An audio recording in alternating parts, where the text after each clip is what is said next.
এদিকে একুল ওকুল দুই কুলি হারালেন শাহাবুদ্দিন চুপ্পু।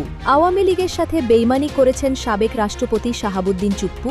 একে একে সব ফাঁস করে দিল আওয়ামী লীগের নেতাকর্মীরা। এইমাত্র আমি খবর নিলাম ঢাকায় বাংলাদেশের গণতন্ত্রকে আবার আমাদের পুনরুদ্ধার করতে হবে।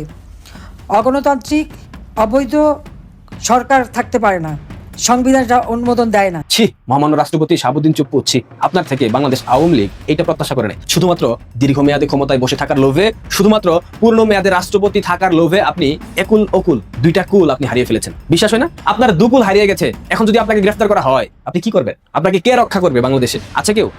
তাহলে জনাব মোহাম্মদ শাহাবুদ্দিন বীর মুক্তিযোদ্ধা, আপনার পরিণতি কোথায়, কিভাবে হবে? এক কথায় বলা যায় তিনি সবকুল হারিয়েছেন। আওয়ামী লীগ নিশ্চয়ই তাকে আর সহানুভূতির দৃষ্টিতে দেখবে, এটা ভাবার কোনো কারণ নেই। রাষ্ট্রপতি পদে শাহাবুদ্দিন চুপ্পুর থাকা না থাকায় আওয়ামী লীগের কিচ্ছু যায় আসে না। তাহলে 100% ধরে রাখেন আমেরিকা থেকে নিষেধাজ্ঞা আসছে বাংলাদেশের উপর, এবং বর্তমান যে বিএনপি সরকার আছে এই বিএনপি সরকারকে সম্পূর্ণরূপে বিপাকে ফেলে দিবে এবং আওয়ামী লীগের তৃণমূলের নেতাকর্মী এবং রিজার্ভ ফোর্সকে রাজপথে নামিয়ে দিবে ডিসেম্বরের আগে। দর্শক, নতুন একটা নিউজ আপনাকে স্বাগতম। প্রিয় দর্শক, অবশেষে সকল জল্পনা কল্পনার অবসান ঘটিয়ে পদত্যাগ করলেন রাষ্ট্রপতি মোহাম্মদ শাহাবুদ্দিন। দর্শক মণ্ডলী, ইতিমধ্যেই তার এই পদত্যাগ ঘিরে বাংলাদেশের কেউ বলার চেষ্টা করছেন রাষ্ট্রপতির এই পদত্যাগের মাধ্যমে বাংলাদেশে আওয়ামী লীগের অবসান ঘটল, অর্থাৎ আওয়ামী লীগের শেষ চিহ্নটুকুও মুছে গেল বাংলাদেশ থেকে।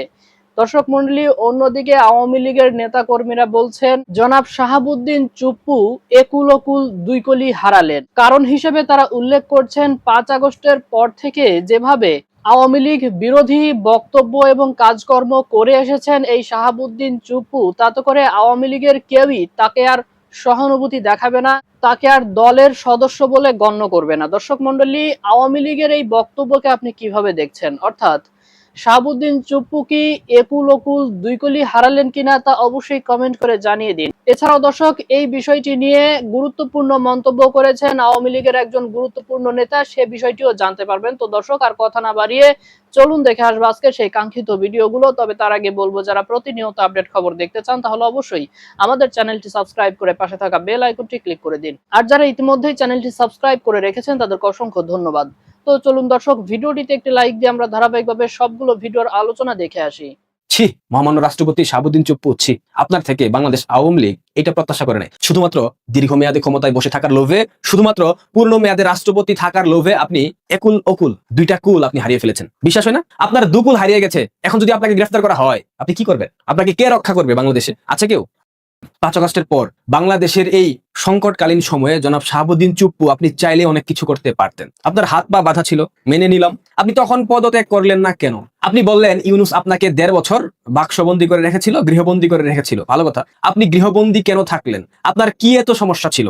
আপনি তখন পদত্যাগ করে জায়গা থেকে সরে যেতেন, আপনাকে গ্রেফতার করা হতো। হতেন গ্রেফতার। স্বাধীনতার জন্য, সার্বভৌমত্বের জন্য, দেশের জন্য, দেশের মানুষের জন্য, আওয়ামী লীগের জন্য আপনি কারাবরণ করতেন। কেন করলেন না? ক্ষমতার লোভ। জি, ক্ষমতার লোভ আপনাকে অমানুষ বানিয়েছিল, এ কথা বলতে বাধ্য হচ্ছি। আজকে আপনি পদত্যাগ করবেন সে কথা আমরা আরো 1 সপ্তাহ আগে থেকেই জানি। ঠুনকো একটা অভিযোগ আপনার বিরুদ্ধে আনা হয়েছে। আপনি লন্ডন সফরে গিয়ে বঙ্গবন্ধু কন্যা শেখ হাসিনার সাথে ফোনে কথা বলেছেন। এটা কোনো অপরাধ না, আপনি কথা বলেন নাই সেটাও আমরা জানি। তারপরেও এই অপরাধের জের ধরে আপনাকে পদত্যাগ করতে বাধ্য করানো হলো। এটা হতো, বিএনপি সদ্য সরকার গঠন করেছে, তাদের স্থায়ী হতে, তাদের জায়গায় বসতে একটু সময় লাগবে, তাই না? স্থায়িত্বের জন্য একটা সময় লাগে। ঠিকঠাক মতো বিএনপি বসেছে, তারেক রহমান স্থিতিশীল হয়েছে, এরপর সিস্টেমে আপনাকে পদত্যাগ করতে বাধ্য করিয়েছে, যেটা আমরা আগে থেকে জানতাম। কিন্তু আপনি লোভে পড়ে গিয়েছিলেন। আপনি ভেবেছিলেন পূর্ণ মেয়াদে রাষ্ট্রপতির চেয়ারটায় আপনি বসে থাকবেন, ভেবেছিলেন না? এবং আপনি বলেছেন বিএনপি যদি চায় আপনি পূর্ণ মেয়াদে দায়িত্ব পালন করতে সক্ষম।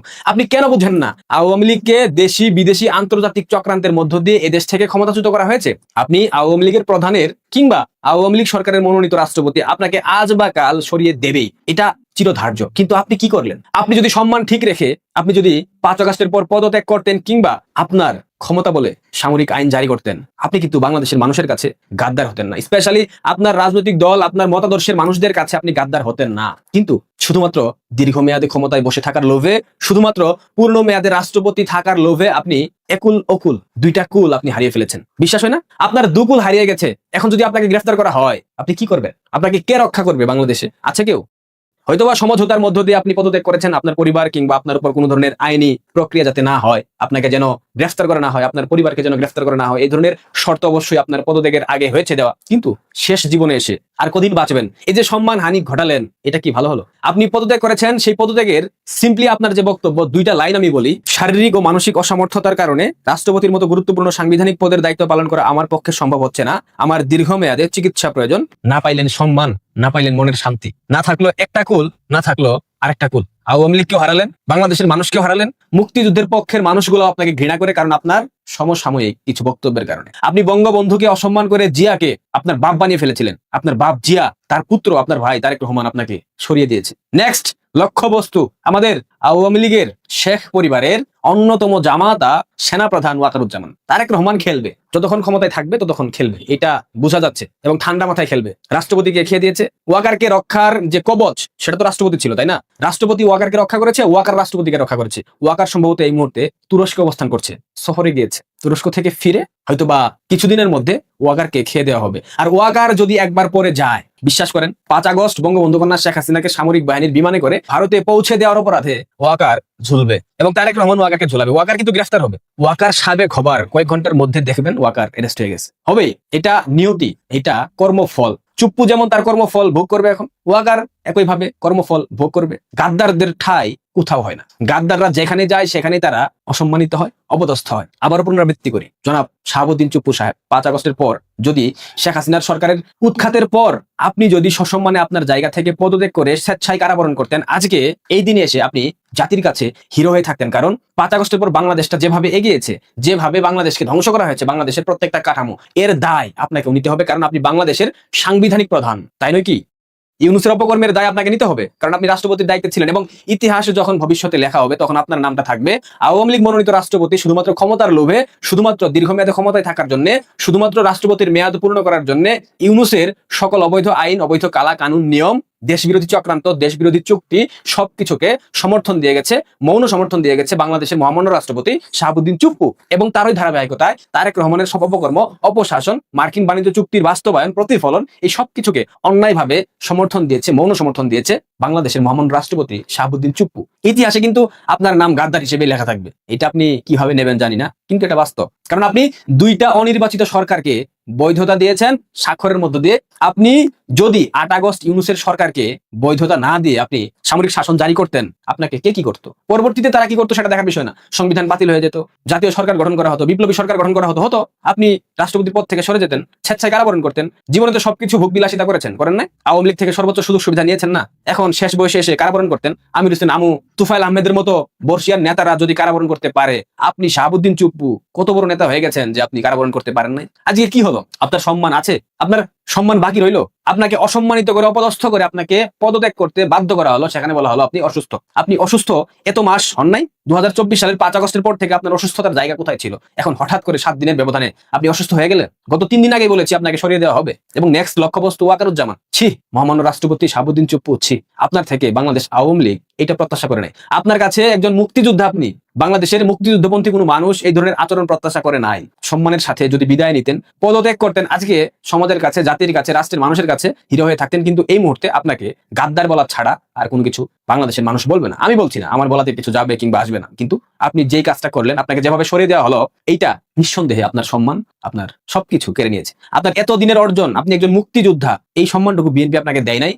হ্যাঁ, আপনাকে সমঝোতার মাধ্যমে পদত্যাগ করিয়েছে, কিন্তু জাতির সামনে স্পষ্ট পরিষ্কার শিলং সালাউদ্দিনের সাথে কথার পর আপনার এই পদত্যাগের ঘোষণা, এটা অত্যন্ত লজ্জাজনক, অত্যন্ত লজ্জাজনক। এটা বাংলাদেশের মানুষ কখনোই ভুলবে না। এবং ইতিহাসে যখন ইউনূসের শাসন এবং তারেক রহমানের এই অবৈধ শাসনের কথা লেখা হবে, উল্লেখ থাকবে সেই অবৈধ শাসনকে আপনি বৈধতা দিয়েছিলেন, আপনি একটা গাদ্দার। সুতরাং একুল ওকুল দুকুলি হারালেন, এটা কখনোই প্রত্যাশিত ছিল না।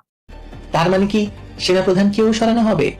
প্রেসিডেন্টের পর সেনাপ্রধান, এক যাত্রায় তো 2 ফল হতে পারে না, তাই না? বর্তমানে তুরস্ক সফররত জেনারেল ওয়াকার দেশে ফিরে কতদিন তার স্বপদে বহাল থাকতে পারবেন, সেটি এখন সবচেয়ে বড় প্রশ্ন। রাষ্ট্রপতি শাহাবুদ্দিনের মতো ওয়াকারও অনেক গোপন সমঝোতার প্রত্যক্ষ সাক্ষী।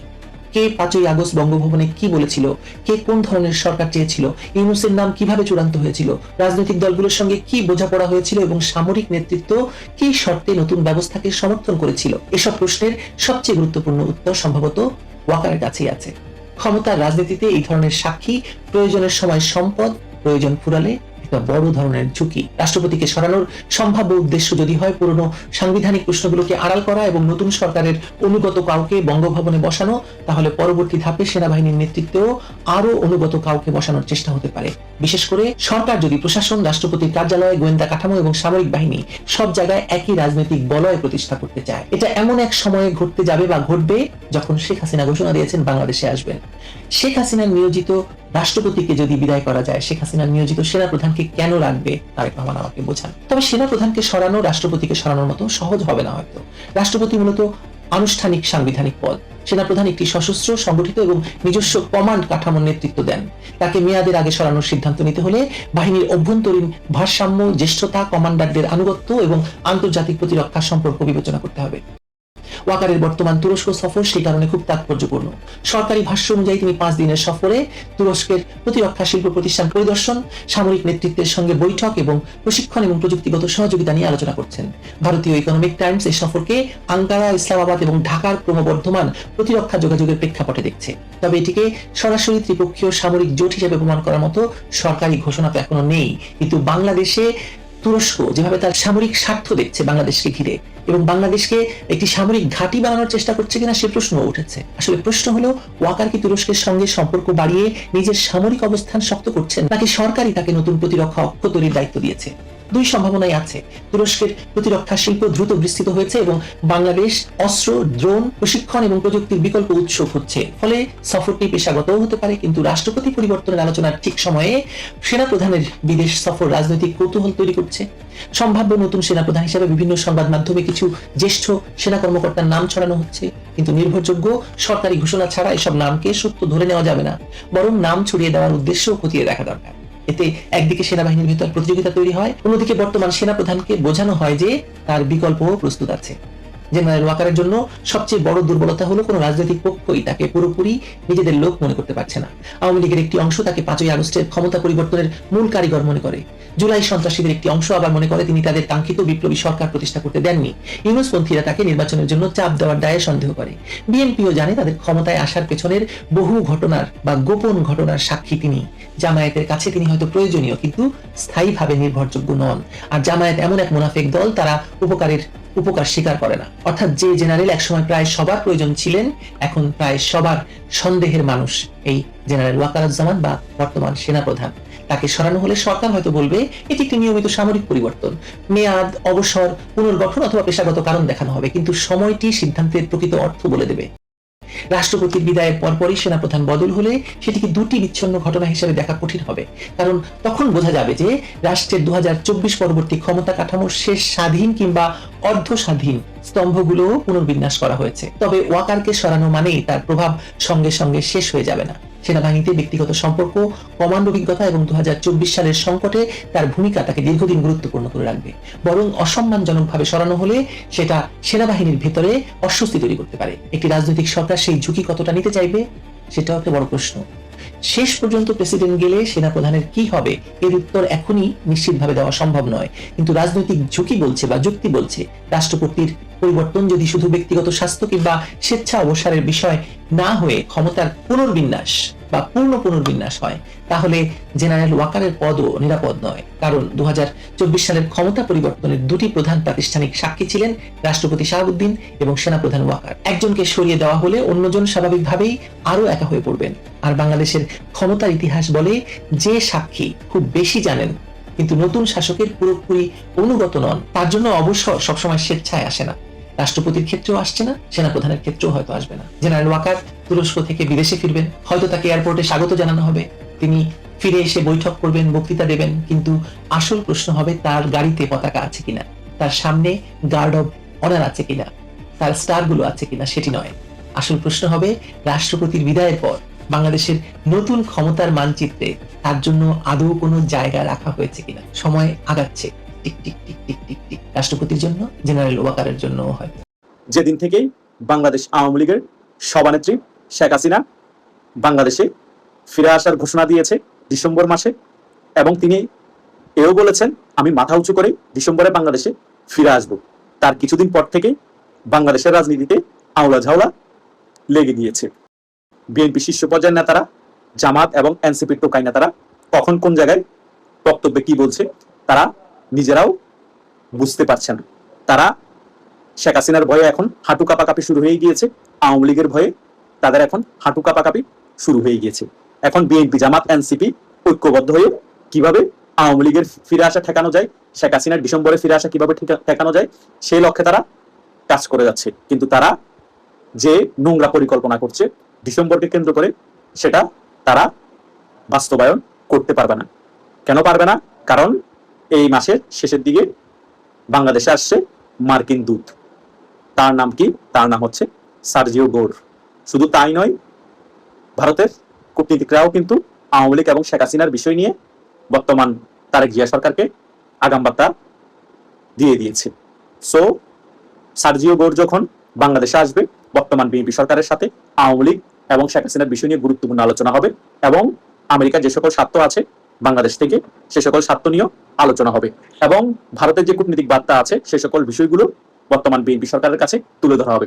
বিএনপি সরকার যদি সকল বিষয়ে একমত হয় তাহলে তো ভালোর ভালো। যদি বিএনপি সরকার ওই সকল বিষয়ে একমত না হয় তাহলে 100% ধরে রাখেন আমেরিকা থেকে নিষেধাজ্ঞা আসছে বাংলাদেশের উপর। কিসের উপর নিষেধাজ্ঞা আসবে সেটা আমি আপনাদেরকে এখন ক্লিয়ার করলাম না, কিন্তু যে কোনো বিষয়ে যে কোনো জায়গায় আমেরিকা নিষেধাজ্ঞা দিয়ে দিবে এবং বর্তমান যে বিএনপি সরকার আছে এই বিএনপি সরকারকে সম্পূর্ণরূপে বিপাকে ফেলে দিবে। ভারতের সাথে একত্রিত হয়ে বাংলাদেশের জনগণ এবং আওয়ামী লীগের তৃণমূলের নেতাকর্মী এবং রিজার্ভ ফোর্সকে রাজপথে নামিয়ে দিবে ডিসেম্বরের আগে। সো বাংলাদেশে শেখ হাসিনা আসার 1-2 মাস আগে সারা বাংলাদেশ জুড়ে আন্দোলন সংগ্রাম চলবে এবং রাজপথ যখনই বাংলাদেশের সাধারণ জনগণ এবং আওয়ামী লীগের দখলে যাবে তার কিছুদিন পরে শেখ হাসিনা বাংলাদেশে এসে আওয়ামী লীগের রাজনীতি সচল করবে এবং শেখ হাসিনা দাপটের সহিত আবার বাংলাদেশে আওয়ামী লীগের রাজনীতি করবে। কোথায় চলে যাবে শেখ হাসিনার মামলা, কোথায় চলে যাবে শেখ হাসিনার ফাঁসির রায়, এটা আপনারা মাথায় রাখেন। শেষ পরিণতি হবে এই বিএনপির আওয়ামী লীগ থেকে ভয়াবহ। আর জামাতের পরিণতির কথা কি বা বলবো, জামাত 50 থেকে 60 বছরও তারা আর মাথা চারা দিয়ে দাঁড়াতে পারবে না। এই 1-2 বছরে তারা ক্ষমতা না পেয়েই ভালোভাবে একটু ক্ষমতার আঁচ পেয়েছে, তাতেই তারা যে পরিমাণে মেয়েদের সাথে ফষ্টি নষ্টি করতেছে, ছেলে বলৎকার করতেছে, তাদের যে ইমেজ সংকট তৈরি করেছে এবং বিএনপি ক্ষমতায় আসছে 5 মাস হয়েছে, 5 মাসে যেভাবে গুম, হত্যা, চাঁদাবাজি অগ্রণী হিসেবে বাংলাদেশকে গড়ে তুলেছে। সো বাংলাদেশের জনগণ এখন বিএনপির পাশে একেবারেই নেই, বিএনপির জনপ্রিয়তা কমে গিয়েছে আর জামাতের পাশে তো নেই। সো এই পরিস্থিতিতে আমেরিকাও বলেন, ভারতও বলেন, এই বর্তমান বিএনপি সরকারের পাশেও থাকবে না, জামাতের পাশেও থাকবে না। কারণ আমেরিকা দেখে তার জনপ্রিয়তা বাংলাদেশের মধ্যে এখন ভালো এবং কোন সরকার আসলে আমেরিকা সুবিধা করতে পারবে। আমেরিকা মনে করেছিল আওয়ামী লীগ সরকারের পতন ঘটিয়ে ডিপ স্টেটের মাধ্যমে বাংলাদেশে যে সকল স্বার্থগুলো আছে আমেরিকা খুব ইজিলি সেগুলো হাসিল করতে পারবে এবং ভারতও বাধ্য হয়ে আমেরিকাকে সমর্থন জানাবে। কিন্তু শেখ হাসিনা সরকারের পতনের পর আমেরিকা দেখতে পেল তাদের তো স্বার্থ সঠিকভাবে হাসিল করাও সম্ভব হবে না এবং তাদের স্বার্থ হাসিল করতে গেলে বাংলাদেশের জনগণের বিপক্ষে চলে যাবে এবং আওয়ামী লীগ তো বিপক্ষে থাকবে এবং ইন্ডিয়াও কোনোভাবে সমর্থন দিবে না।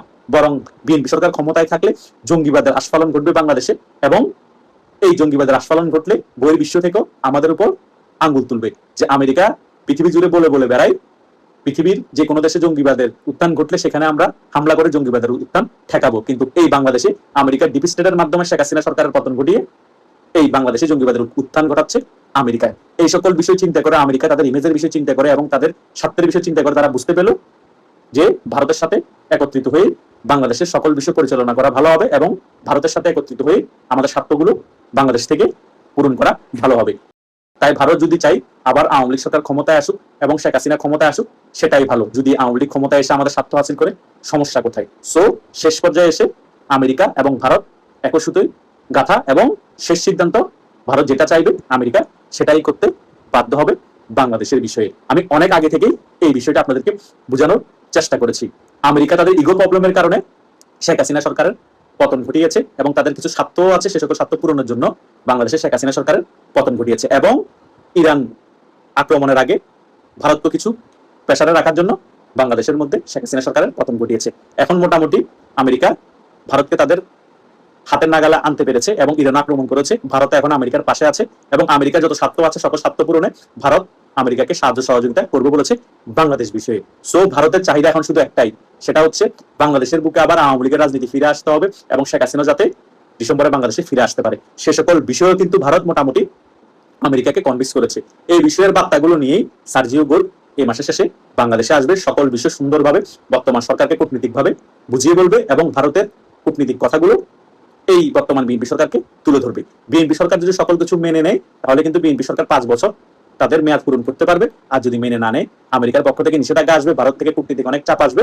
আমি যেটা বলেছি ভিডিওর মধ্যখানে, যে আমেরিকা এবং ভারত টেকনিক্যালি ভাবে ডিপ স্টেটের মাধ্যমে বাংলাদেশের জনগণ, আওয়ামী লীগের রিজার্ভ ফোর্স এবং আওয়ামী লীগের তৃণমূল নেতা কর্মী থেকে দিয়ে শেখ হাসিনা বাংলাদেশে ফিরে আসার আগে একটা আন্দোলন ঘটিয়ে দিবে বাংলাদেশের মধ্যে। প্রিয় দর্শক, আমি আশা করছি সবগুলো ভিডিওই আপনি মনোযোগ সহকারে দেখেছেন। সেই সাথে দর্শক, এই ভিডিওগুলো সম্পর্কিত যদি কোনো তথ্য বা মতামত থাকে তাহলে তো অবশ্যই কমেন্ট করে জানিয়ে দিন। এতক্ষণ সাথে থাকার জন্য ধন্যবাদ। নিউজটি শেষ করছে এখানেই, ফিরছে আগামী ভিডিওতে নতুন কোনো টপিক নিয়ে। আল্লাহ হাফেজ।